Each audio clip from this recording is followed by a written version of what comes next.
चलो सभी स्टूडेंट्स का ध्यान यहां पर अभी TY BCom financial management subject के एमसीक्यूज इसकी सीरीज अभी हम लोग कर रहे हैं।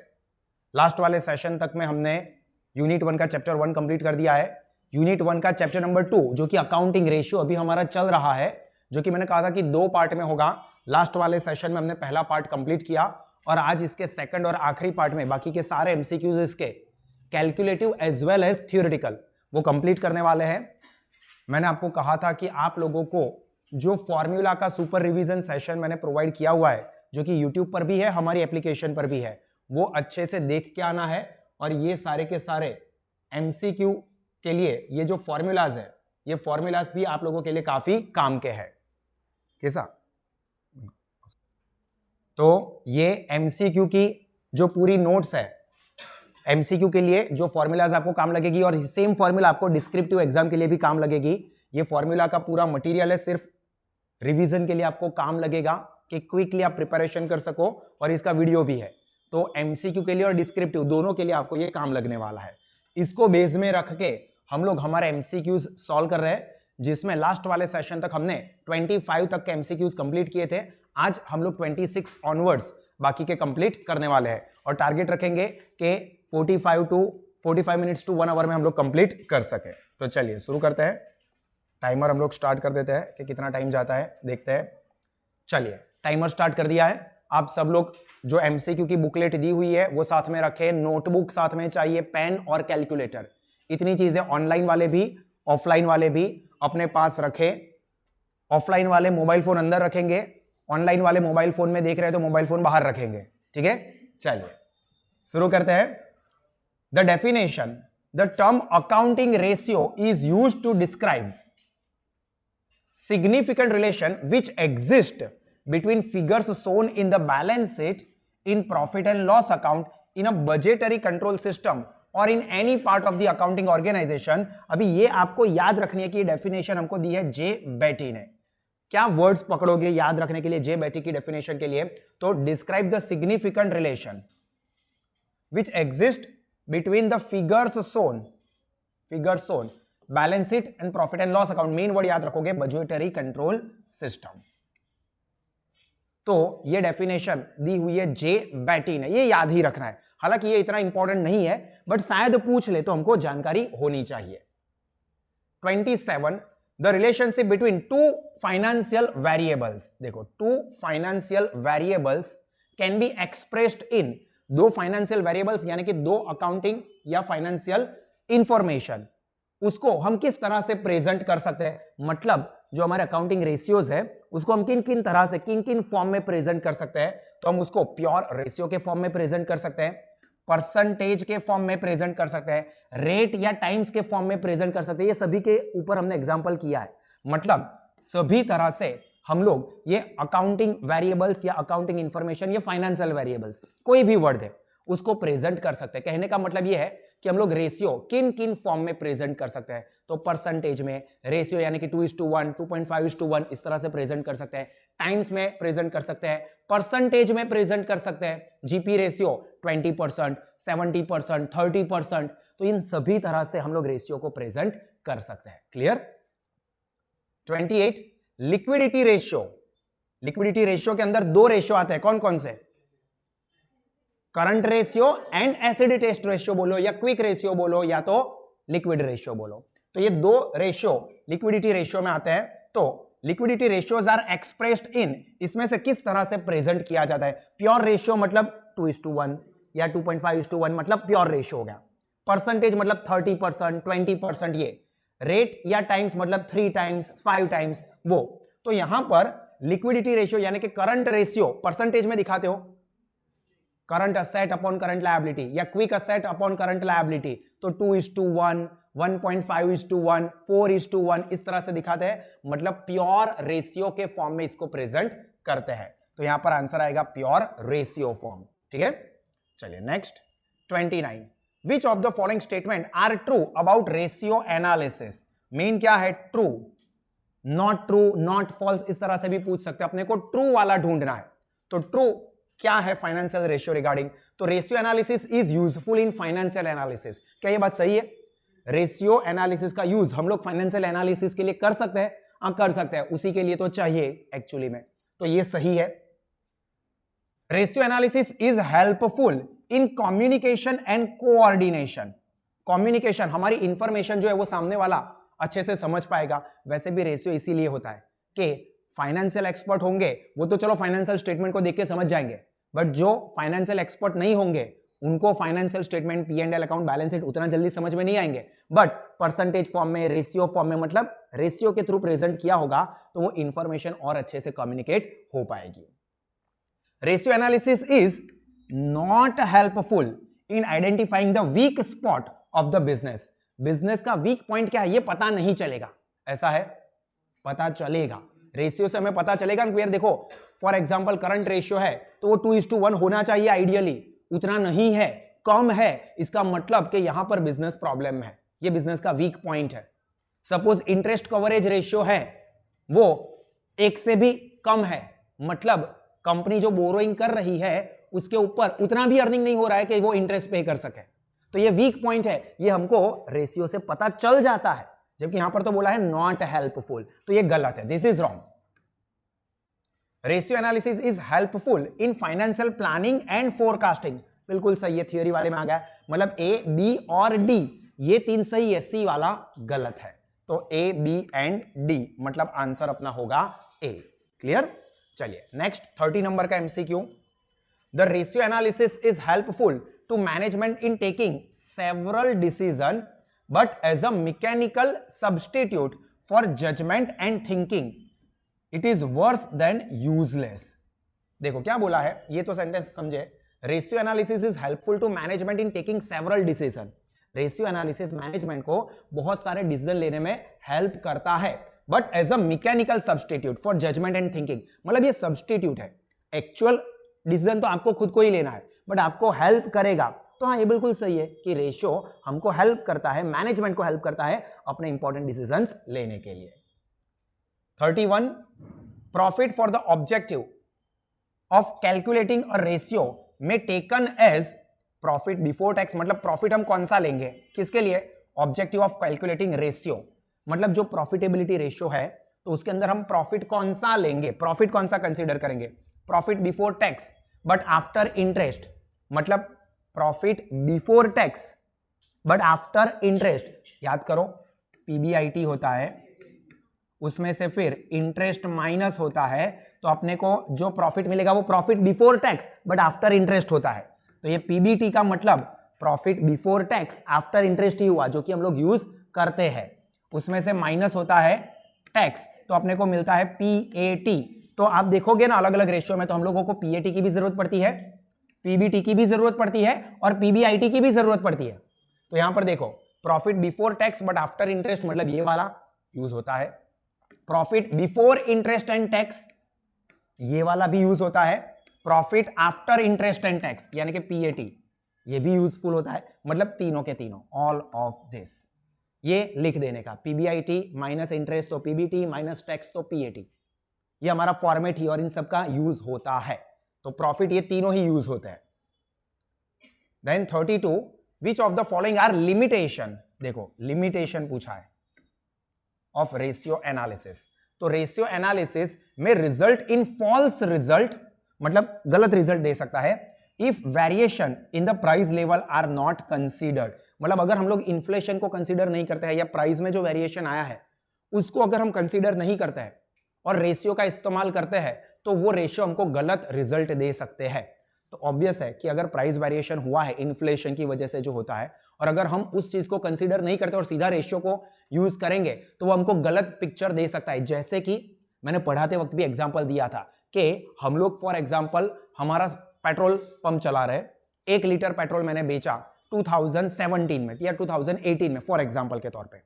उस वक्त पेट्रोल की प्राइस चल रही थी 60 रुपीज।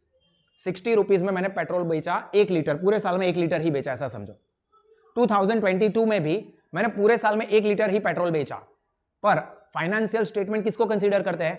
रुपीज को, वैल्यू को, लीटर को कंसीडर नहीं करते, रुपीज को कंसीडर करते हैं। तो 2018 के P&L अकाउंट में अपना सेल्स कितना दिखता होगा?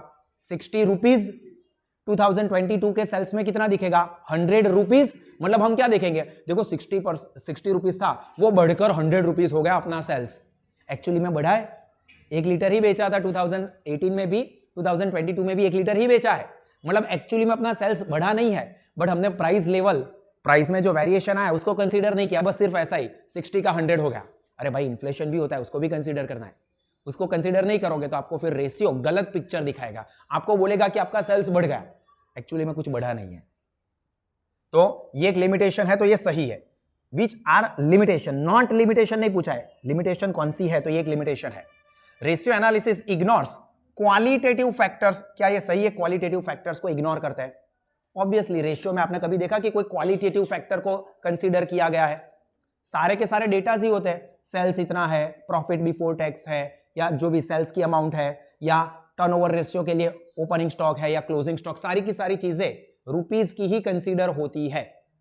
क्वालिटेटिव फैक्टर्स में क्या आता है, फॉर एग्जांपल अभी भाविन सर पढ़ा रहा है, तो क्वालिटेटिव फैक्टर्स मतलब कैसे पढ़ा रहा है, कितने इंटरेस्ट से पढ़ा रहा है, कितनी एनर्जी से पढ़ा रहा है, कितना प्रॉपर वर्कआउट करके पढ़ाते हैं, तो वो क्वालिटेटिव फैक्टर्स है, वो कंसीडर नहीं करेंगे। कितना लेक्चर लिया, कितने एमसीक्यू सॉल्व करवाए, जो कि क्वांटिटेटिव है, कितने एमसीक्यू सॉल्व करवाए, कितने टाइम में सॉल्व करवाए, ये सारी चीजें कंसीडर होगी, वो हम मेजर कर सकते हैं। कैसे करवाए वो नहीं कंसीडर होता है। तो रेशियो में भी यही है कि जो फैक्टर्स अपने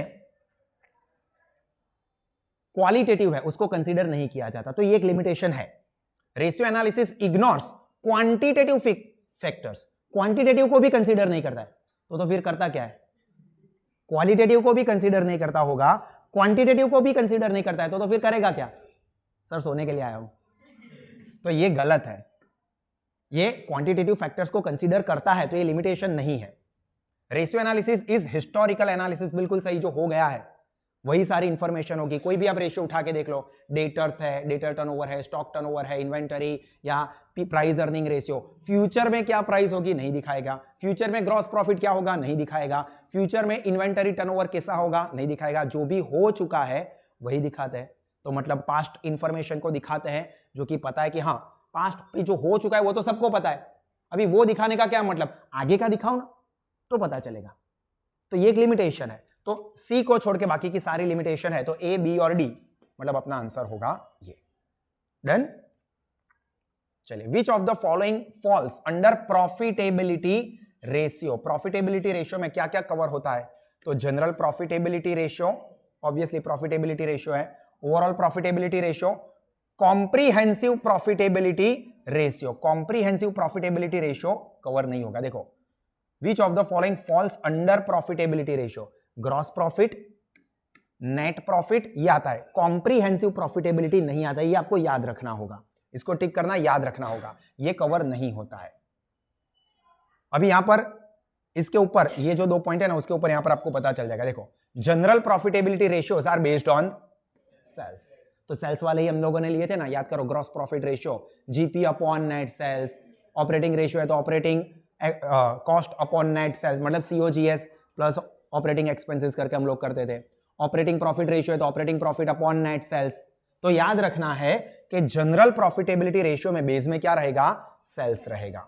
gross profit ratio is also termed as, gross profit ratio को और कौन से नाम से जाना जाता है, तो gross profit margin, gross margin to net sales, मतलब सेल्स के सामने अपनी ग्रॉस मार्जिन, ग्रॉस मार्जिन का मतलब क्या होता है, ग्रॉस प्रॉफिट, मार्जिन किसके लिए, परसेंटेज, भाई कितना अर्निंग होता है, 20% ग्रॉस मार्जिन है, मतलब बाकी के सारे खर्चे अभी भी माइनस करने हैं, बट एक बार बेसिक हमारे सेल्स में से हमारी कॉस्ट को माइनस कर दे तो हमारी बेसिक मार्जिन, ग्रॉस मार्जिन इतनी है। तो ये ग्रॉस प्रॉफिट मार्जिन कहो या ग्रॉस मार्जिन टू सेल्स कहो, बोथ ए एंड बी, मतलब ये आंसर आएगा। ऑल ऑफ दी अबो नहीं, ये निकाल दो, नॉन ऑफ दिस होगा, क्योंकि ऑल ऑफ दी अबो मतलब ए बी तो वैसे भी कवर हो गए। 36, while calculating gross profit ratio, closing stock is deducted from the cost of goods sold. देखते हैं, closing stock is added to COGS, closing stock is ignored, none of the above।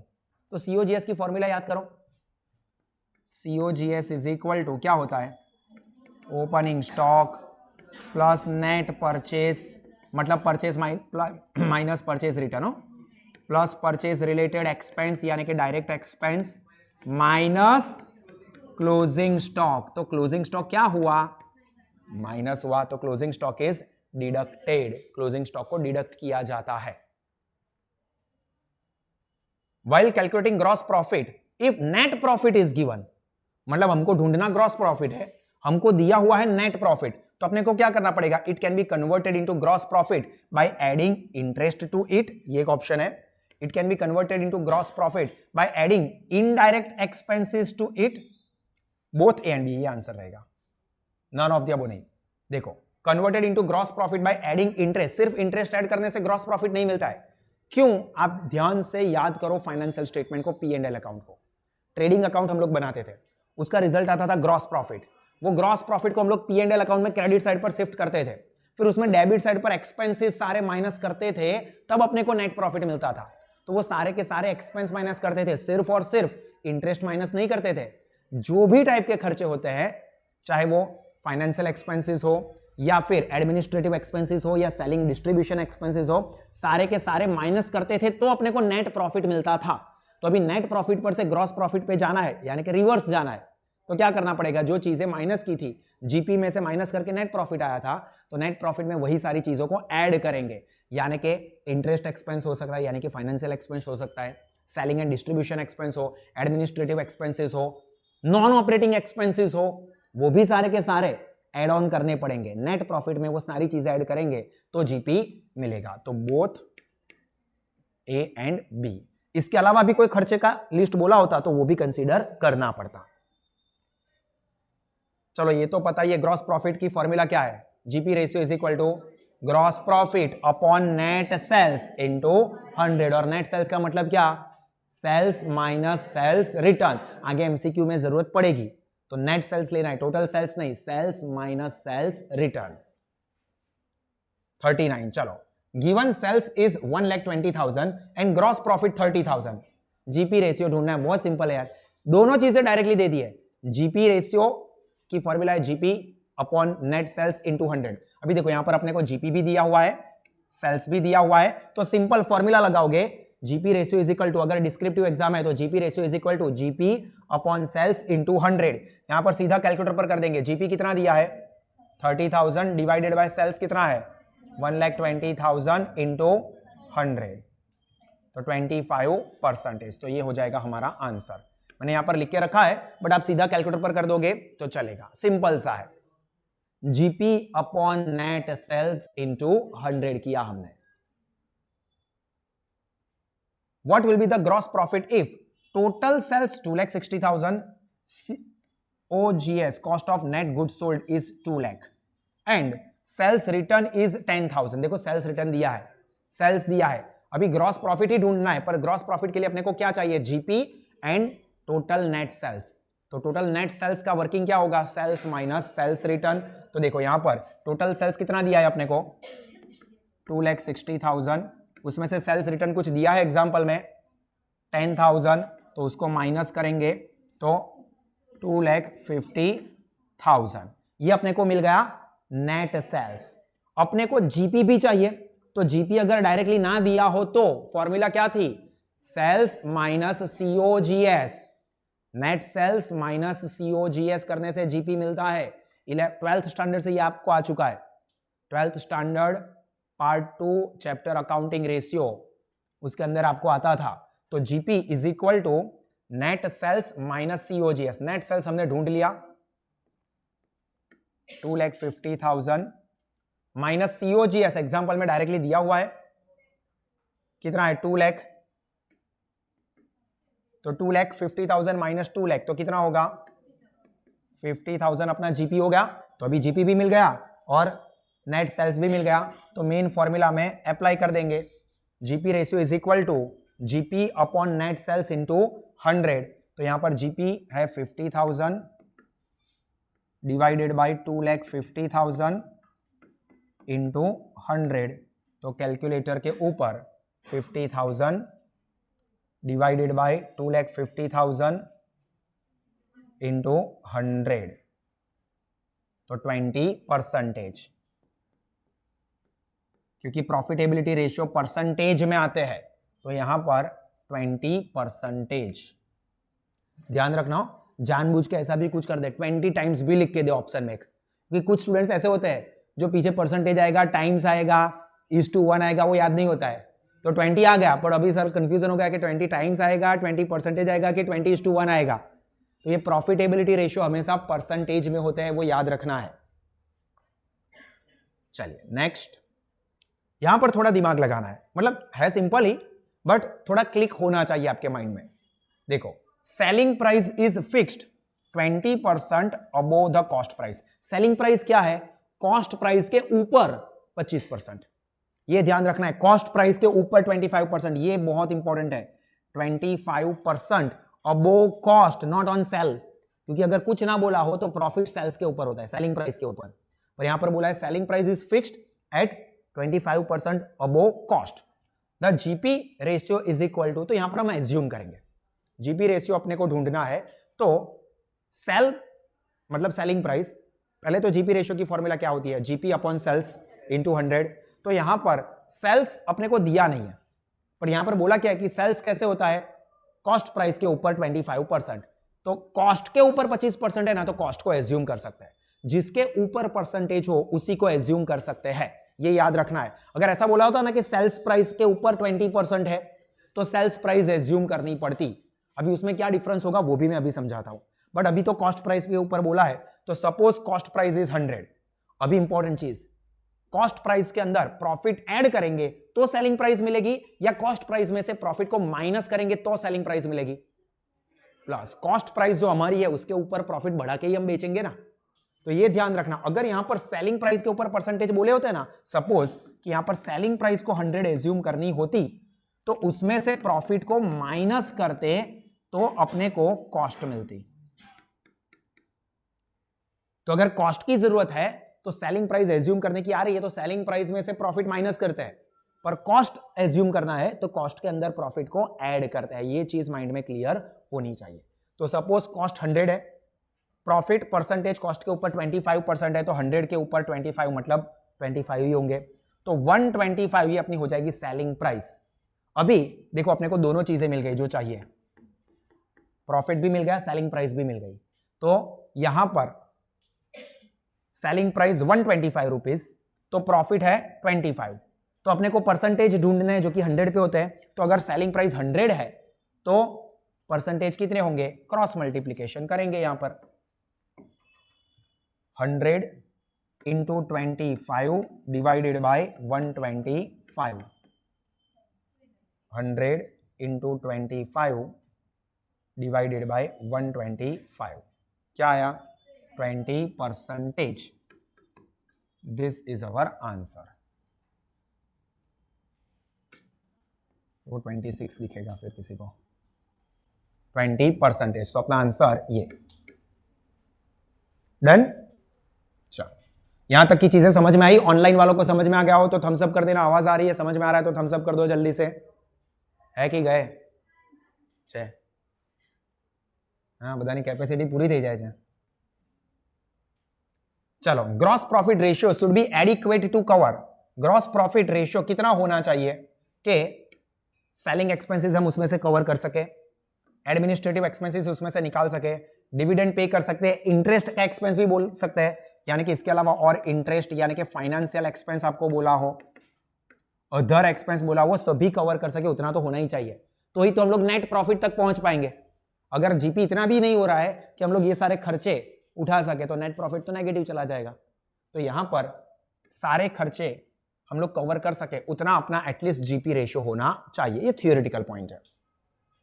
Net profit ratio is calculated by, net profit ratio की formula simple, net profit upon total net sales into 100। तो ये net profit upon total net sales into 100। If sales is 5 lakh and net profit 1,20,000, बहुत simple है। देखो net profit दे दिया, sales दे दिया, तो सीधा net profit upon net sales into 100। तो कैलकुलेटर पर देखो 1,20,000 प्रॉफिट दिया हुआ है, तो 1,20,000 डिवाइडेड बाय सेल्स कितना है 5 लाख इंटू 100। 24%। तो यहां पर देखो net profit 1,20,000 divided by 5 lakh into 100, तो 24%। This is our answer. चलो करो कंप्लीट। कंप्लीट ना, समझ में आवे ना। इसकी पूरी फाइल आपको एप्लीकेशन के ऊपर मिल जाएगी। पूरे सॉल्यूशन में जो करवा रहा हूं, ये पूरे का पूरा वर्किंग लिखा हुआ, इसका वीडियो, ये सारी चीजें आपको एप्लीकेशन पे मिलेगी। तो अगर कुछ मिस हो गया है, कुछ भूल जाते हो, तो फिर से देख सकते हो। अगर किसी ने पहले अटेंड ना किया हो, तो मतलब अभी अगर ना देखा हो या कोई मिस हो गया हो, फिर से देख सकते हो। अगर पूरा एक बार अटेंड कर लिया है तो आपको फिर नोट्स ही देखनी है, क्योंकि उसके अंदर सारी चीजें मैं लिख ही रहा हूं। वीडियो देखने से भी ज्यादा जल्दी वो नोट्स देखने से क्लियर हो जाएगा। चलो, sales is 10 lakh. Sales return, देखो यहां पर सेल्स भी दिया है, सेल्स रिटर्न भी दिया है। PBT, profit before tax 2 lakh and income tax is 40%। Net profit ratio is, तो अपने को नेट प्रॉफिट चाहिए, नेट प्रॉफिट रेशियो ढूंढने के लिए। तो पहले तो नेट प्रॉफिट चाहिए, नेट सेल्स चाहिए। तो यहां पर नेट सेल्स भी ढूंढना पड़ेगा, क्योंकि सेल्स और सेल्स रिटर्न दिया है। एमसीक्यू वाली है तो सीधा कैलकुलेटर पर ही कर दोगे, पर डिस्क्रिप्टिव एग्जाम में आता है तो आपको स्टेप 1 या वर्किंग नोट 1 करना पड़ेगा। तो यहां पर वर्किंग नोट 1, यहां पर पहले ये कर देते हैं। Net sales is equal to sales minus sales return. Sales कितना है? 10 लाख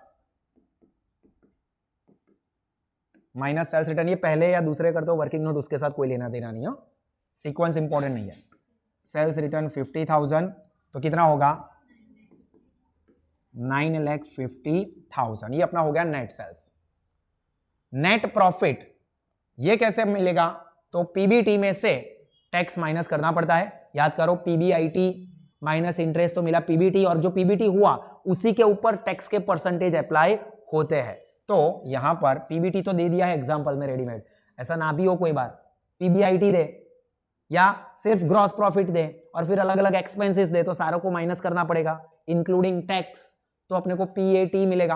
तो यहां पर पीबीटी 2 लाख माइनस, सीधा परसेंटेज ही दे दिया है तो सीधा आप 40% कर दोगे, माइनस 40%। कैलकुलेटर पर 2 लाख माइनस 40%, 1,20,000। ये अपने को क्या मिल गया? नेट प्रॉफिट मिल गया। तो अभी तो मेन रेशियो ही लगा देना है। Net profit ratio is equal to net profit 1,20,000 upon net sales 9,50,000 into 100। तो देखो 120 डिवाइडेड बाय 9,50,000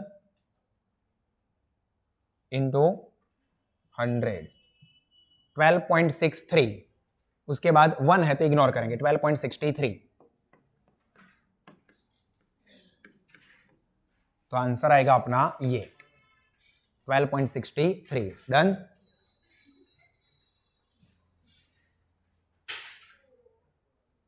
कैलकुलेटर एक्स्ट्रा हो तो तोड़ मत देना, मुझे दे देना। चलो डन यहां तक। Next 46, net operating profit ratio determines while net profit ratio determines. Net operating ratio क्या डिटरमाइन करता है, मतलब क्या चेक करता है, एंड नेट प्रॉफिट रेशियो क्या डिसाइड करता है या डिटरमाइन करता है। तो overall efficiency of business, working efficiency of management, ये ऑपरेटिंग रेशियो से ये पता चलता है, और वर्किंग एफिशिएंसी ऑफ मैनेजमेंट वो हमको नेट प्रॉफिट रेशियो से पता चलता है, ऐसा कहा है। Working efficiency of the management and overall efficiency of the business, ये इंपॉर्टेंट है। क्यों? क्योंकि नेट प्रॉफिट से ओवरऑल एफिशिएंसी क्यों पता चलती है? क्योंकि सारी चीजें कंसीडर की जाती है, सारे एक्सपेंसेस को माइनस किए जाते हैं, फाइनेंशियल एक्सपेंस हो, एडमिनिस्ट्रेटिव एक्सपेंसेस हो, डेप्रिसिएशन हो, सारी चीजें माइनस होती है। तो ओवरऑल एफिशिएंसी यहां पर होनी चाहिए। Net profit ratio overall efficiency measure करता है, तो वही आएगा, क्योंकि यहां पर भी देखो वर्किंग एफिशिएंसी दिया हुआ है ऑफ इंटरनल मैनेजमेंट, तो overall efficiency means net profit, तो एक ही ऑप्शन में है, तो यहां पर आंसर आएगा B. Operating ratio is calculated by, चलो ऑपरेटिंग रेशियो की फॉर्मूला किसको याद है? COGS प्लस ऑपरेटिंग एक्सपेंस, ये करना पड़ता है, तो अपने को मिलती है ऑपरेटिंग कॉस्ट। मतलब मेन फॉर्मूला ऐसी है, याद करो, operating cost upon net sales, gross sales नहीं, नेट सेल्स। हर एक प्रॉफिटेबिलिटी रेशियो में नेट सेल्स ही आता है, किसी में भी ग्रॉस सेल्स आता ही नहीं है, ठीक है। तो operating cost upon net sales into 100 ये फॉर्मूला है, सॉरी हाँ, operating cost upon net sales, हाँ सॉरी ये तो ऑप्शन है ना, गलत है, ये गलत है। वैसे भी ऑब्वियसली आंसर नहीं आएगा, मैंने कहा कि नेट सेल्स आएगा, जो कि आंसर है एक्चुअली, मैं बोल दिया। बट एक्स्ट्रा नॉलेज के लिए ये याद रखना कि ऑपरेटिंग कॉस्ट अपॉन सेल्स यानी कि नेट सेल्स इनटू 100, तो यहां पर ऑपरेटिंग कॉस्ट कैसे मिलेगी? तो ऑपरेटिंग कॉस्ट की फॉर्मूला है COGS plus operating expenses. Operating expenses में ध्यान रखना कौन कौन से एक्सपेंसेस आते हैं? Administrative and managerial expenses, selling and distribution expenses, depreciation and amortisation, पर फाइनेंशियल एक्सपेंसेस नहीं आते हैं, याद रखना। ऑपरेटिंग एक्सपेंस में फाइनेंशियल एक्सपेंस यानी कि इंटरेस्ट वाले कोई नहीं आएंगे, interest on loan, interest on debenture, ये सारी चीजें ऑपरेटिंग एक्सपेंस में नहीं आती है, जो कि फाइनेंशियल एक्सपेंस है। तो यहां पर ध्यान रखना, ऑपरेटिंग एक्सपेंस में not financial expense are not included, are not covered. ये चीजों मैंने आपको ये जो पूरे फॉर्मूला का लिस्ट दिया हुआ है उसके अंदर लिखी हुई है, ठीक है। तो ये फॉर्मूला वाले पैम्पलेट में भी आपको ये मिल जाएगा। अभी मैं वो ओपन नहीं कर रहा हूं, आप मींस ओपन ही है बट दिखा नहीं रहा हूं, आप लोग आराम से बाद में देख लेना। हम लोग अभी हमारा MCQ ही कर रहे हैं, ये याद रखना। इसके अलावा क्या क्या इंक्लूड होता है? तो administrative expenses, selling and distribution expenses, depreciation, amortisation, ये सारे एक्सपेंस कवर होते हैं। नॉन ऑपरेटिंग एक्सपेंसेस नहीं आते हैं, फाइनेंशियल एक्सपेंस नहीं आते, याद रखना। सिर्फ फाइनेंशियल एक्सपेंस नहीं, financial expense plus non operating expense भी नहीं आते हैं, क्योंकि ऑब्वियस है कि ऑपरेटिंग रेशियो ढूंढना है, तो नॉन ऑपरेटिंग आइटम को हम क्यों यूज करेंगे? डिटरमाइन ऑपरेटिंग रेशियो इफ, देखो operating expense is 60,000, sales 940, sales return मतलब नेट सेल्स हम ढूंढ सकते हैं इसका यूज करके, COGS। तो देखो COGS दे दिया है, ऑपरेटिंग एक्सपेंस दे दिया है, ऑपरेटिंग कॉस्ट नहीं दी है। अगर आपको ये सारी चीजें भी दी होती और साथ में ऑपरेटिंग कॉस्ट भी दी होती ना, तो सीधा ऑपरेटिंग कॉस्ट को ही यूज करते, फिर कोई वर्किंग की जरूरत नहीं होती। पर यहां पर ऑपरेटिंग एक्सपेंस दिया है, COGS दिया है, और अभी मैंने आपको फॉर्मूला बोली COGS प्लस ऑपरेटिंग एक्सपेंस। तो यहां पर एक वर्किंग नोट करेंगे नेट सेल्स का, आराम से कैलकुलेटर पर भी कर सकते हो। 9,40,000 माइनस सेल्स रिटर्न है 40,000, तो 9 लाख, ये अपना हो गया नेट सेल्स। ऑपरेटिंग कॉस्ट की फॉर्मूला होती है operating COGS plus operating expense. COGS example में डायरेक्टली दे दिया है, थोड़े MCQ को और लेंथी करने के लिए, कॉम्प्लिकेट करने के लिए आपको COGS ना देके opening stock, purchase return, purchase related expenses, उसमें भी थोड़ा और डिटेल में ले जाना है, तो परचेज रिलेटेड एक्सपेंस डायरेक्टली ना बोले, wages, carriage inward, freight, octroi, ये सब लिस्ट दे दे, और उसमें 2-3 चीजें ऐसी भी घुसा दे जो एक्चुअली में ना आती हो, जो कि P&L अकाउंट में हो। अभी सर हमने तो सर याद रखा था कि परचेस रिलेटेड एक्सपेंस, ऐसा तो कुछ लिखा ही नहीं था, फ्रेट लिखा था, कैरेज इनवर्ड लिखा था, कैरेज आउटवर्ड लिखा था। तो ध्यान रखना है कि कैरेज आउटवर्ड कंसीडर नहीं करना है, कैरेज इनवर्ड कंसीडर होता है। Purchase related expense, direct expense मतलब ट्रेडिंग अकाउंट में डेबिट साइड पर जो चीजें आती थी वो याद रहनी चाहिए, 11th स्टैंडर्ड से पढ़ रहे हो, ठीक है। तो वो ट्विस्टिंग कर सकते हैं, एग्जाम्पल को आपको बहुत लेंथी बना के देंगे, तो आप क्या करो यार सर इतना लंबा MCQ है, आंसर बहुत सिंपल होगा बट इंफॉर्मेशन इतनी ज्यादा होगी ना कि कुछ जो इम्पेशेंट स्टूडेंट होंगे ना, वो तो इतना लंबा MCQ है ना, बहुत डिफिकल्ट है, मेरे लेवल के बाहर का ही है, एक्चुअली में वो बहुत ईजी होता है, ठीक है। तो कंफ्यूज नहीं हो जाना है, ये सारी इंफॉर्मेशन को थोड़ा डिटेल में देके एग्जाम्पल को लेंथी कर सकते हैं, चेंज नहीं होगा, इसी में से आएगा। तो COGS यहां पर देखो, कोई ओरली करने जाएंगे ना तो जल्दबाजी में ऐसा भी कर सकते हैं, सॉरी 660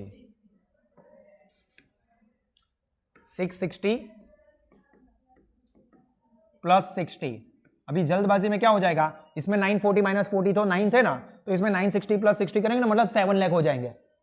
ओरली करने जाओगे ना तो गलती ऐसी हो जाएगी, यहां पर 7,20,000 होगा, कैलकुलेटर पर देखो 660 है, 640 नहीं है, बट नंबर्स इस तरह से देंगे ना कि आपको विजन में एक क्लिक में ऐसा दिखेगा। अगर आपने कैलकुलेशन नहीं किया, थोड़ी जल्दबाजी की या ध्यान उधर उधर है, तो ये दिक्कत आएगी आपको। तो 720 अभी तो मेन हो गया, COGS ढूंढ लिया, operating ratio is equal to COGS 660 दिया हुआ है, प्लस, एक मिनट, ऑपरेटिंग एक्सपेंस यहां पर ऐड करने की जरूरत ही नहीं है, सीधा ऑपरेटिंग कॉस्ट ही हम लिख देंगे, हमने ऑपरेटिंग कॉस्ट ढूंढ ली है, तो यहां पर एक चेंज कर देते हैं। हाँ, अगर ये स्टेप को हटा देते तो यहां पर कर देते 660 प्लस ऑपरेटिंग एक्सपेंस, ऐसा यहां पर कर देते तो 720 हो जाता। यहां पर हमने ढूंढ ही लिया है, तो सीधा 720 अपॉन 9 लाख इंटू 100, तो 720 अपॉन 9 लाख इंटू 100, 80%, 80%, तो आंसर हमारा ये। डन। चलिए, सपोज किसी का भी लिखने में आगे पीछे हो जाता है तो टेंशन मत लेना, ये पूरी फाइल आपको मिल ही जाएगी, ठीक है। पर हमको टाइम पर कंप्लीट भी करना है, तो मैं समझाने के लिए ज्यादा टाइम दूंगा, लिखने के लिए आपको ये पूरी फाइल मिल जाएगी, ठीक है।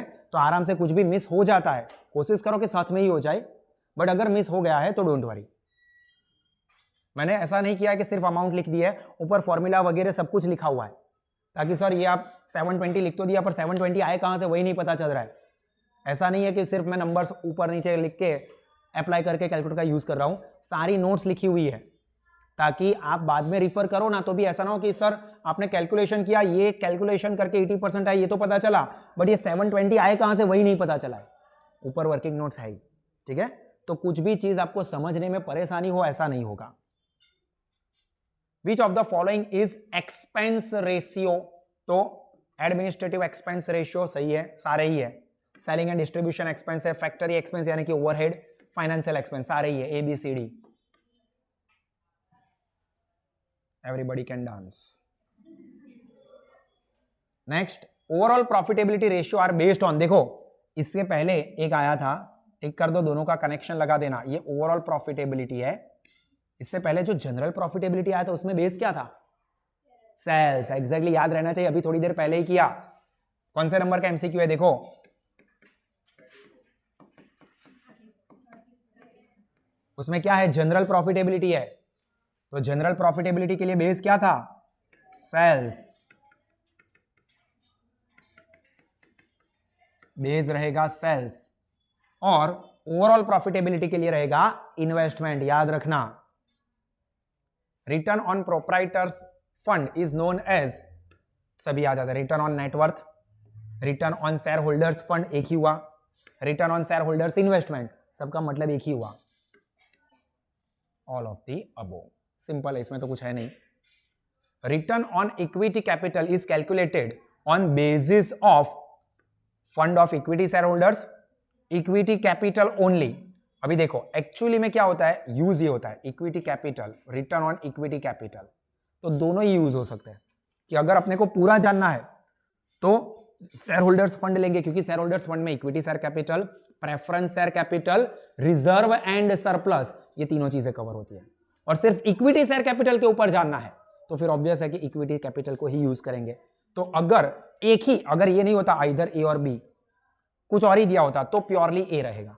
अगर ए ना हो तो बी, मतलब प्रेफरेंस शेयर नहीं दिया है या हमको रिजर्व सरप्लस नहीं दिया है तो सिर्फ इक्विटी शेयर कैपिटल को लेंगे, पर पहला प्रेफरेंस होता है ए को, ठीक है।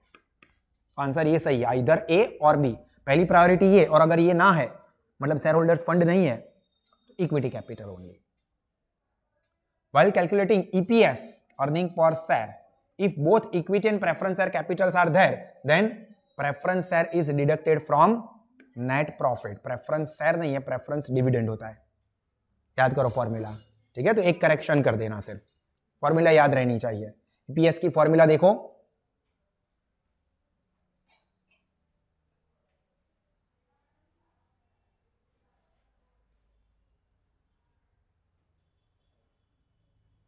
क्या है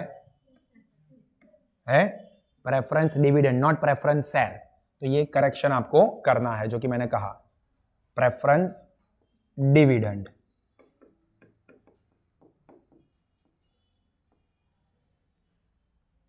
turnover ratio are also known as, तो टर्नओवर रेशियो एक्टिविटी रेशियो भी है या परफॉर्मेंस रेशियो भी है, मतलब यहां पर both A and B. Then lower turnover ratio highlights the underutilization of the resources accessible at the disposal of the firm. Disposal of the firm मतलब firm के पास जो रिसोर्सेज है उसका अंडर यूटिलाइजेशन हुआ है, तो ये सही है. अगर हमारा टर्नओवर रेशियो कम है मतलब हम लोग ज्यादा एक्टिविटी नहीं कर पा रहे. याद करो, for example inventory turnover ratio 3 times की जगह पे 10 टाइम्स है. इसका मतलब क्या, 10 बार हमारा पूरा गुड्स रोटेट हो रहा है, 10 बार सेल हो रहा है. अगर हम लोग कम सेल कर पा रहे हैं, लोअर है टर्नओवर रेशियो, इसका मतलब हम हमारी एफिशिएंसी का प्रॉपर इस्तेमाल नहीं कर रहे हैं, तो ये अंडर यूटिलाइजेशन ऑफ रिसोर्सेज हो रहा है, तो ये सही है. तो answer will be true. Stock velocity, अभी स्टॉक वेलोसिटी कहे या स्टॉक टर्नओवर कहे या इन्वेंटरी टर्नओवर कहे, सबका मतलब एक ही होता है. ठीक है, तो सर स्टॉक वेलोसिटी वर्ड आया था, हमने तो स्टॉक टर्नओवर देखा था, इन्वेंटरी टर्नओवर देखा था. ये वेलोसिटी क्या है ये तो पता ही नहीं है. वेलोसिटी का मतलब यही होता है कि कितनी जल्दी से चेंज होता है. Establish the relationship between cost of goods sold in given period of time, given period and the average amount of inventory held during the period. सही है.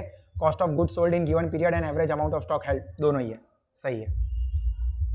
मेन यहां पर जो याद रखना है ये तो वेलोसिटी, जो स्टॉक वेलोसिटी है उसका मतलब ही याद रखना है. चलो, ये determine stock turnover ratio if opening stock 31,000, closing stock 29,000, sales is 3,20,000, GP 25% on sales दे दिया है, GP उसी के ऊपर 25% है. पूछा क्या है, determine stock turnover ratio. Stock turnover ratio की फॉर्मूला याद है? बोलो बोलो बोलो. स्टॉक टर्नओवर रेशियो टर्नओवर में आएगा COGS अपॉन एवरेज इन्वेंटरी. कल लेक्चर वाले सेशन में भी हमने देखा था. तो यहां पर COGS, पहले तो एवरेज इन्वेंटरी ढूंढ लेते हैं. ओपनिंग है, क्लोजिंग है, तो एवरेज इन्वेंटरी कैसे मिलेगी? एवरेज स्टॉक का हो या एवरेज इन्वेंटरी का हो, मतलब 31,000 प्लस 29,000 डिवाइडेड बाई 2. दूसरा क्या चाहिए अपने को? COGS. अगर है तो, नहीं हो तो हम सेल्स ले लेंगे. बट यहां पर देखो, सेल्स COGS लेंगे या सेल्स लेंगे? देखो एक्चुअल फॉर्मूला क्या है, याद करो, COGS. या अगर वो ना हो तो हम लोग सेल्स लेंगे. ठीक है, अपॉन एवरेज इन्वेंटरी वो तो ढूंढ लिया. तो अभी यहां पर हम लोग सेल्स ले, जो कि दिया हुआ है 3,20,000, या COGS को पहली प्रायोरिटी होती है. वो ना हो तो सेल्स होता है. तो यहां पर हम लोग COGS ले या सेल्स ले? सेल्स लेंगे, मतलब सबके मार्क्स गए, सबके मार्क्स जाएंगे. सर यहां पर COGS कौन दिया है? अरे भाई थोड़ा मेहनत करना पड़ेगा. सेल्स दिया है, GP का रेशियो दिया है, तो GP की फॉर्मूला क्या थी, याद करो, gross profit is equal to sales minus COGS था. तो यहां पर आप GP ढूंढ सकते हो, तो सेल्स में से GP को माइनस करो तो COGS ही मिलेगा. तो अभी कोई भी स्टूडेंट ऐसा होगा सेल्स ले लेगा, तो मतलब black buffalo goes into white water, ऐसा. हाँ वो सुना है. तो यहां पर हम लोग वर्किंग नोट 2 करेंगे पहले GP ढूंढने के लिए. Gross profit is equal to sales 3,20,000 into 25%. Into ही कर देंगे क्योंकि अपने को तो GP ही चाहिए, ग्रॉस प्रॉफिट ही चाहिए. तो 3,20,000 इंटू 25%, तो 80,000. ये GP आया. अपने को GP नहीं चाहिए भाई, अपने को COGS चाहिए. तो वर्किंग नोट 3,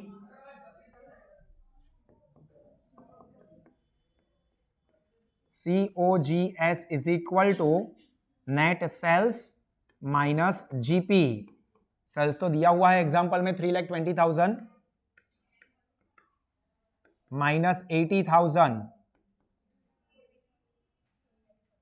2 लाख.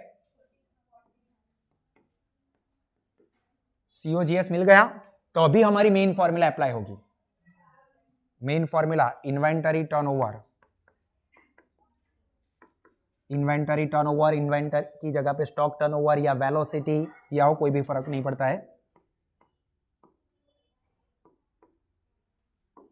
फॉर्मूला नहीं लिख रहा हूं. फॉर्मूला क्या है? COGS, जो कि ढूंढ लिया. चलो लिख ही देता हूं भाई. COGS upon average inventory 30,000,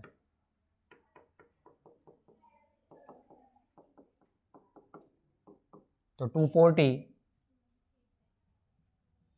divided by 30, तो 8 टाइम्स, 8% भी दे सकते हो जानबूझ के कंफ्यूज करने के लिए, 8 टाइम्स दे दे, 8% दे दे, 8:1 दे दे, तो कोई स्टूडेंट को अगर ये याद नहीं है कि परसेंटेज आएगा, टाइम्स आएगा, 1:1 आएगा, तो अगेन सारा कैलकुलेशन कर दिया, पर सर इसमें परसेंटेज या टाइम्स या प्योर रेशियो यानी कि जेम वो याद नहीं है, तो ध्यान रखना ये चीजें। डिस्क्रिप्टिव में तो चलो समझ में आ गया कि वो थोड़ा भी दरिया दिली दिखा देंगे, एमसीक्यू में तो कुछ ऑप्शन ही नहीं है, ए बी सी या डी, उसी में से कुछ ना कुछ सही वाला ही करना होगा। चलो, debtor turnover ratio is also known as, अभी डेटर की जगह पे रिसीवेबल टर्नओवर भी कह सकते हैं, डेटर वेलोसिटी भी कह सकते हैं, टर्नओवर के लिए वेलोसिटी वर्ड यूज होता है, ये आगे हमने इन्वेंटरी के लिए भी देखा। स्टॉक वेलोसिटी, डेटर में स्टॉक कहां से आ गया, ये नहीं आएगा। अभी वेलोसिटी वर्ड देखा मतलब सर वेलोसिटी वाले सारे आ जाएंगे, ऐसा नहीं, नया वर्ड सीखा है ना सर, तो फिर स्टॉक वेलोसिटी या इन्वेंटरी वेलोसिटी ये डेटर टर्नओवर में नहीं आता है। सिमिलरली इन्वेंटरी टर्नओवर है तो उसमें डेटर वेलोसिटी नहीं आएगा, ठीक है, ये ध्यान रखना है। तो ये नहीं आएगा। पेबल टर्नओवर वो तो हो ही नहीं सकता, वो तो क्रेडिटर्स के लिए होता है, तो ये भी नहीं, तो ए एंड बी, तो ये अपना answer. Next, determine debtor turnover ratio if closing debtor 40,000, cash sales 25% of credit sales and excess of closing debtors over opening debtor is 20,000। यार मैंने यहां पर जगह ही नहीं छोड़ी वर्किंग के लिए, कोई बात नहीं। चलिए, डेटर टर्नओवर रेशियो ढूंढना है, अभी अपने को एवरेज रिसीवेबल चाहिए, तो क्लोजिंग डेटर्स दिए 40,000, cash sales is 25% of credit sales and excess of closing debtor over opening debtor is 20,000। ये समझना है, ये दो चीजों को खास कंसीडर करना है। क्लोजिंग डेटर कितने हैं, 40,000, और ये सेंटेंस क्या कहा है, excess of closing debtor over opening debtor.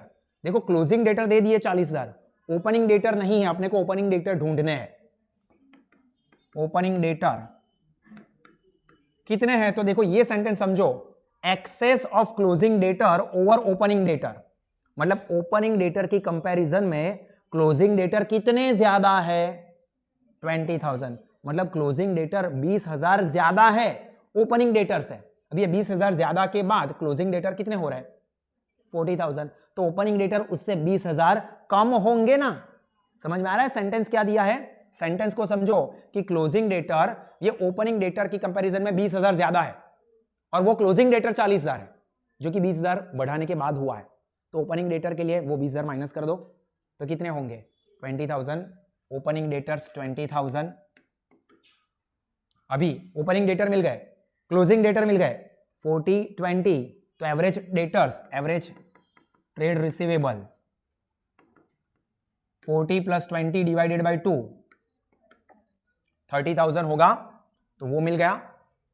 Cash sales is 25% of credit sales, यहां पर एक अमाउंट मिसिंग है, सेल्स की अमाउंट नहीं है, बट प्रोसेस समझा देता हूं। इस एमसीक्यू में अगर आपको सिर्फ एवरेज डेटर्स पूछा होता तो 30,000 आंसर होता। Cash sales is 25% of the credit sales, तो आपको क्रेडिट सेल्स की अमाउंट दी होगी, और उसके क्रेडिट सेल्स की अमाउंट नहीं देंगे, क्रेडिट सेल्स की अमाउंट दे दी तो अपने को वही तो चाहिए, फॉर्मूला में क्रेडिट सेल्स ही चाहिए। आपको क्या देंगे कि cash sales is 25% of credit sales, और कैश सेल्स की अमाउंट दी होगी।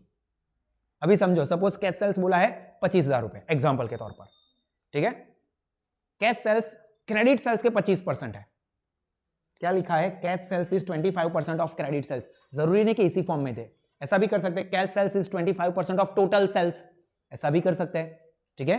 तो यहां पर कैश सेल्स 25% जो कि क्रेडिट के है, क्रेडिट सेल्स के, तो सपोज क्रेडिट सेल्स 100, वही एज्यूम करना पड़ेगा, जिसके ऊपर परसेंटेज दिए उसको कंसीडर करेंगे। तो सपोज क्रेडिट सेल्स 100, तो उसमें से कैश सेल्स 25 माइनस करेंगे या 25% करेंगे, तो अभी यहां पर फॉर्मूला क्या रखेंगे, 25% कैश सेल्स है तो उसकी अमाउंट कितनी, 25,000 फॉर एग्जांपल, तो क्रेडिट सेल्स कितना है 100 पे हमने एज्यूम किया है, तो 100 पे कितना करके जो अमाउंट आएगी वो अपनी क्रेडिट सेल्स की अमाउंट फिर फॉर्मूला में रख देंगे। ऐसा भी कर सकते हैं कि आपको टोटल सेल्स दे और कैश सेल्स के परसेंटेज दे दे उसमें से, तो टोटल सेल्स में से कैश सेल्स माइनस करो। ऐसा भी कर सकते हैं कि आपको कैश सेल्स की अमाउंट दे और वो बोला है कि टोटल सेल्स के परसेंटेज है। यहां पर तो क्रेडिट बोला है, सपोज मैं यहां पर ये कहता कि cash sales is 25% of total sales और कैश सेल्स की ही अमाउंट दी है, तो क्रेडिट सेल्स ढूंढ सकते हैं। क्या कहा मैंने, सेंटेंस को समझो। Cash sales is 25% of total sales और कैश सेल्स की अमाउंट दे दी है फॉर एग्जांपल 25,000 रुपए, तो क्या क्रेडिट सेल्स की अमाउंट ढूंढ सकते हैं? कैसे? टोटल सेल्स का परसेंटेज दिया है,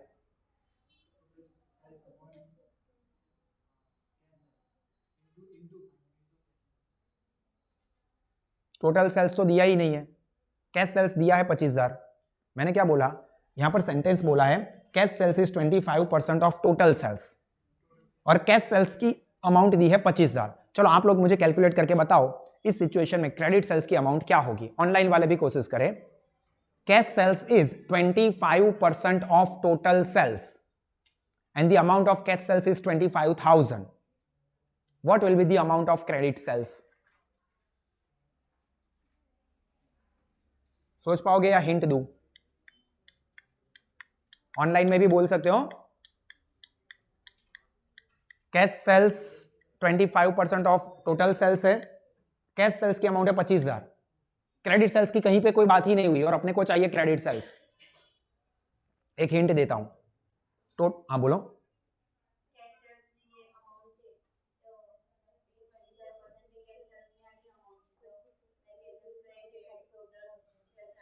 આટલું એટલે કેટલું? 100. હા,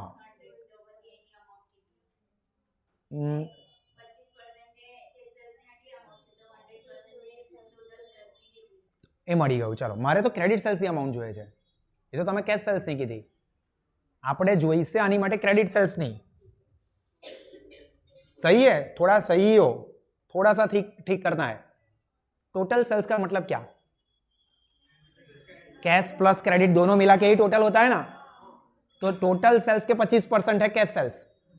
तो सपोज टोटल सेल्स 100 है, तो उसके 25% मतलब 25 रुपीज ये कैश सेल्स होगा। तो 100 टोटल सेल्स, कैश सेल्स 25 रुपए उसमें से, तो क्रेडिट कितना होगा? 75 होगा ना। तो अभी कैश सेल्स की अमाउंट 25% के लिए 25,000, तो क्रेडिट सेल्स 75%, 75% उसके लिए कितना? 75,000। ठीक है, ट्विस्टिंग हो सकता है, इसके लिए आपको सिर्फ लॉजिक्स लगाना है कि टोटल सेल्स का मतलब cash sales plus credit sales होता है। अभी आपने टोटल सेल्स तक क्या ढूंढ लिया कि सर कैश सेल्स की अमाउंट इतनी 25,000, उसके सामने टोटल सेल्स 1 लाख रुपए होगा क्योंकि आप 25 के सामने 25,000, तो 100 के लिए कितने? तो 1 लाख मिलेंगे, वो टोटल मिलेंगे। तो अभी टोटल सेल्स में से कैश सेल्स माइनस कर दो तो क्रेडिट मिल जाएगा। 1 लाख में से 25,000 माइनस कर दो तो भी 75,000 मिल जाएगा।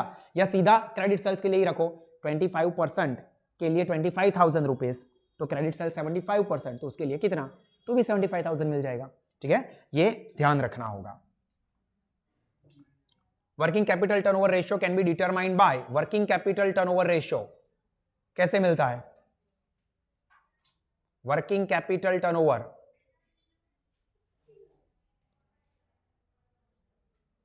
वर्किंग कैपिटल की फॉर्मूला याद होनी चाहिए।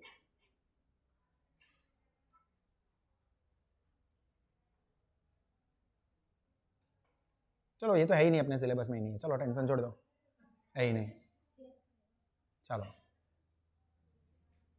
ये which ratio considered as safe margin of solvency, safe margin of solvency याद रखना है करंट रेशियो। अभी इसी के ऊपर जो मैं अभी पूछने वाला था वो यहां पर आया, 61 रही हो। डिटरमाइन वर्किंग कैपिटल रेशियो, हाँ आ तो है ने, yes. Determine working capital turnover ratio, working capital turnover ratio એ થયું આવે। કરંટ એસેટ આપી છે, કરંટ લાયबिलिटी આપી છે 1 लाख, सीओजीएस 3 लाख, तो कितना होगा? तो यहां पर देखो working capital, current asset, current liability, current asset 1,50,000, current liability 1 lakh, तो 50,000, 3 lakh upon 50,000, 3 lakh upon, sorry ये क्या हो गया, 3 लाख अपॉन 50,000, 6 टाइम्स। ठीक है, यहां पर मैं लिख देता हूं 3 लाख अपॉन 50,000। ये 50,000 कैसे आ रहा है वो भी मैं बता देता हूं। Current asset minus current liability यानी कि वर्किंग कैपिटल। फॉर्मूला लिख दो भाई।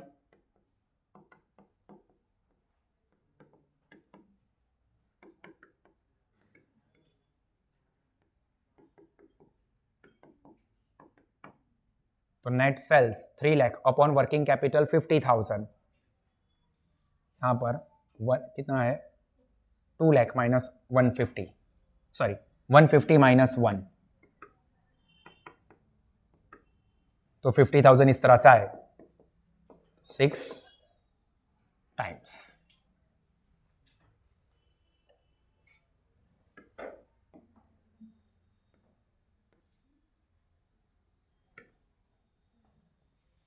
चलो, which following ratio is considered as safe margin of solvency.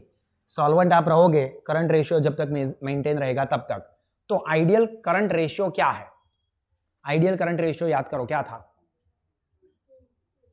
2:1। यहां पर 4:2 भी दिया है, 2:1 भी दिया और बोला बोथ ए एंड बी। तो भाई 4:2 का मतलब क्या हुआ? दोनों को 2 से डिवाइड कॉमन कर सकते हो। अभी ये तो ठीक है, ये दिया ही ना हो, यहां पर बोल दिया हो 1:2 जानबूझ के, तो या तो कोई गलती ये कर देगा कि 1:2 सिलेक्ट कर दे क्योंकि 1 2 2 1, या तो सर गलत है, एमसीक्यू गलत है, पक्का कुछ गड़बड़ है। भाई 4:2 को फर्दर डिवाइड करो तो 2:1 ही निकलेगा। आगे भी एक ऐसा आएगा, current ratio is stated as crude ratio, it measures only the quantity of current asset. नहीं, ये गलत है।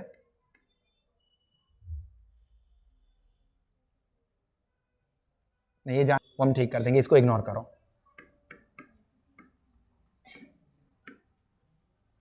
फिर नोट में मैं आपको चेंज करके दे दूंगा। Liquid ratio is also known as, liquidity ratio में करंट रेशियो के बाद जो लिक्विड रेशियो था वो क्विक रेशियो या फिर एसिड टेस्ट रेशियो। तो क्विक रेशियो भी सही है, एसिड टेस्ट रेशियो भी सही है। नहीं, वर्किंग कैपिटल रेशियो तो गलत है, स्टॉक टर्नओवर भी गलत है, तो ए एंड बी। तो answer A. Stock is consider as liquid asset as any time it can be converted into cash immediately. Stock is consider as liquid asset. भाई stock के अलावा की सारी करंट एसेट लिक्विड एसेट होती है। Stock छोड़ दो, उसके अलावा की सारी करंट एसेट लिक्विड एसेट है। स्टॉक लिक्विड एसेट नहीं है, तो ये तो गलत है। This is not true. The ideal level of liquid ratio, liquid ratio कौन सा था आइडियल? 1:1। अब देखो यहां पर 1:1 ऑप्शन में ही नहीं है, बट ऑल ऑफ दी अबो आएगा यहां पर। कर क्यों? 3:3 का मतलब क्या? 1:1। 4:4 का मतलब 1:1। 5:5 का मतलब भी 1:1। मतलब answer is all of the above. This is not answer. Debt equity ratio is sub part of, obvious है, ये आपको रेशियो की फॉर्मूला का लिस्ट देखोगे तो उसमें मिल जाएगा। Liquid asset is determined by, ये भी पता है, current asset minus stock minus prepaid expense, जो कि मैं बार बार बोलता हूं कि दो चीजों को हटा दो टोटल करंट एसेट में से, स्टॉक या फिर इन्वेंटरी, प्रीपेड एक्सपेंस, इन दोनों को छोड़ के बाकी की सारी करंट एसेट लिक्विड एसेट होती है। तो liquid asset is equal to current asset minus stock minus prepaid expenses. Which of the following is not included in current asset? अभी तो देखा यार, अगर प्रीपेड एक्सपेंस दिया होता तो वो भी आता, प्रीपेड एक्सपेंस स्टॉक तो बोथ है एंड बी, ठीक है। Higher the ratio the more favourable it is, doesn't stand true for, ये सही नहीं है किसके लिए? देखो वैसे ऐसा बोलना कोशिश करें, जितना रेशियो ज्यादा होगा ना उतना वो अच्छा है, ये जनरल सेंटेंस है, बट ये सेंटेंस इसमें से किसके लिए सही नहीं है? तो ऑपरेटिंग रेशियो जितना ज्यादा होगा मतलब आपको बिजनेस ऑपरेट करने के लिए उतना ज्यादा खर्चा हो रहा है। ऑपरेटिंग रेशियो 95% है, क्या बात है यार 95%, भाई तेरा प्रॉफिट 5% ही हुआ मतलब, क्योंकि 95% तेरा बिजनेस ऑपरेट करने के पीछे पैसा स्पेंड हो रहा है। तो ऑपरेटिंग रेशियो जितना कम उतना अच्छा। उसके अलावा देखो लिक्विडिटी रेशियो जितना ज्यादा उतना अच्छा। आइडियल 1:1 है, आइडियल 2:1 है करंट रेशियो की बात करें तो। अगर 5:1 है यार, 5:1 हो गया, नुकसान होगा, नहीं अच्छा ही है भाई, जो जितना ज्यादा होगा अच्छा है। नेट प्रॉफिट रेशियो, ये तो सबको ज्यादा ही चाहिए भाई। स्टॉक टर्नओवर रेशियो, जितना ज्यादा होगा उतना ज्यादा सेल्स उतना ज्यादा प्रॉफिट, तो ये BCD में जितना रेशियो बढ़ा उतना अच्छा। ऑपरेटिंग रेशियो जितना कम उतना अच्छा। हाँ, ऑपरेटिंग प्रॉफिट रेशियो दिया होता ना तो वो ज्यादा ही होना चाहिए, ऑपरेटिंग रेशियो कम, क्योंकि ऑपरेटिंग रेशियो की फॉर्मूला याद करो, operating cost upon net sales. तो ऑपरेटिंग कॉस्ट मतलब COGS प्लस ऑपरेटिंग एक्सपेंस, तो खर्चे ज्यादा हो अच्छा थोड़ी है, ठीक है, तो उसको छोड़ के बाकी के सारे ज्यादा होने चाहिए। The most precise test of liquidity, absolute liquid ratio, ये याद रखना है। क्विक रेशियो इज 1.8:1, आप खुद ढूंढो, चलो ये क्विक रेशियो यानी कि एसिड टेस्ट रेशियो है या लिक्विड रेशियो कहो। करंट रेशियो 2.7:1, करंट लायबिलिटी ये है, तो determine the value of stock, last वाले सेशन में हमने ऐसा किया था। ये 1.8 लिक्विड एसेट, 2.7 करंट एसेट, तो दोनों का डिफरेंस यही तो स्टॉक होता है। देखो समझाओ या कोशिश करते हो? आप खुद कोशिश करो, मैं यहां पर लिख रहा हूं।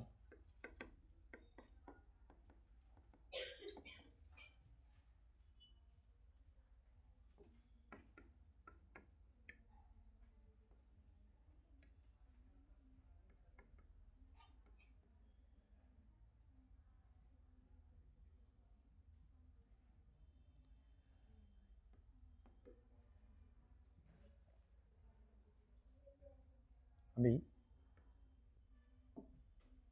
करंट लायबिलिटी तो दोनों ही केस में एक ही है, क्योंकि बाद में पीछे एक ही आता है। उसके लिए अमाउंट है 60,000।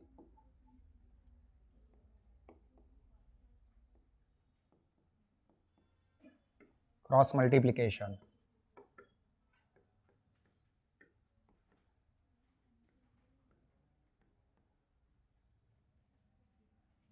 $60,000 into 0.9, 54,000.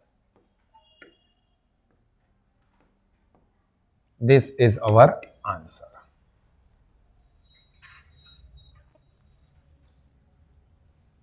अभी तो लास्ट ही है, collection of debtors decrease the current ratio, increase the current ratio, has no effect, none of the above. चलो ये ध्यान रखना, आंसर मुझे बताओ इसका।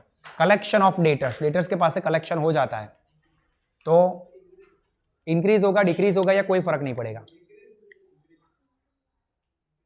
करंट डेटर्स के पास से कलेक्शन हो गया मतलब क्या होगा, क्या सिचुएशन क्या होगी? लायबिलिटी कम होगी। डेटर के पास से कलेक्शन हुआ तो लायबिलिटी को क्या कनेक्शन हुआ? लायबिलिटी को तो कोई कनेक्शन ही नहीं है ना भाई, क्रेडिटर्स, बिल्स पेबल, ये सारी चीजें लायबिलिटी होती है। अब मुझे बताओ होगा क्या? उसने जो बोला अभी उसको सही ठीक करो, सेंटेंस ठीक करो।